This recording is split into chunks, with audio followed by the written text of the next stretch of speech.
জয়ের হ্যাট্রিক কলকাতার, আবারও ব্যাটে বলে জ্বলে উঠলেন নারিন, লখনৌকে হারিয়ে শীর্ষে কেকেআর। আইপিএলে জয়ের হ্যাট্রিক কলকাতার, দিল্লি মুম্বাইয়ের পর লখনৌকে হারিয়ে দিল সিয়াসের দল। পরপর দুটি অ্যাওয়ে ম্যাচ জিতে অনেক খোলা মনে কলকাতায় হোম ম্যাচ খেলতে আসতে পারে কেকেআর। আগে ব্যাট করে 235 রান 6 উইকেটে তুলেছিল কলকাতা। জবাবে আন্দে রাসেল, সুনীল নারিনের বোলিংয়ে লখনৌ থেমে যায় 137 রানে, অর্থাৎ 98 রানে জিতল কেকেআর। আইপিএলের পয়েন্ট তালিকার শীর্ষে উঠে গেল কেকেআর।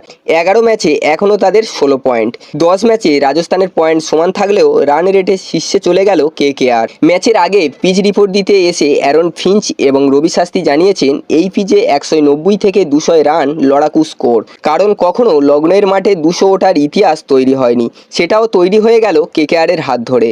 শুধু তাই নয়, পাঞ্জাব বনাম কলকাতার সেই নজিরের ম্যাচের পর আর 200 রান উঠছিলই না আইপিএলে। সেই ধারাও ভাঙল কেকেআরের হাত ধরেই। চলতি মরশুমে 6বার 200 বা তার বেশি রান করল কেকেআর, বাকি দলগুলির থেকে বেশি। এই দিন টসে আবারও হারতে হয় শ্রেয়াস আইয়ারকে। এই নিয়ে টানা 6টি ম্যাচে টসে হারলেন তিনি, বলেই দিলেন কোনোভাবেই এই ভাগ্য বদলাতে পারছেন না তিনি। বন্ধুরা, কলকাতা বনাম লখনৌয়ের ম্যাচটি আপনাদের কেমন লাগলো অবশ্যই কমেন্ট করে জানাবেন। ভিডিওটি ভালো লাগলে একটা লাইক করে দেবেন। আর হ্যাঁ, আপনারা কোন দুটি দলকে ফাইনালে দেখতে চান অবশ্যই আপনাদের মন্তব্য কমেন্ট বক্সে জানাবেন। এবং এই ধরনের ক্রিকেট নিউজ প্রতিদিন পাওয়ার জন্য চ্যানেলটিকে অবশ্যই সাবস্ক্রাইব করে দেবেন।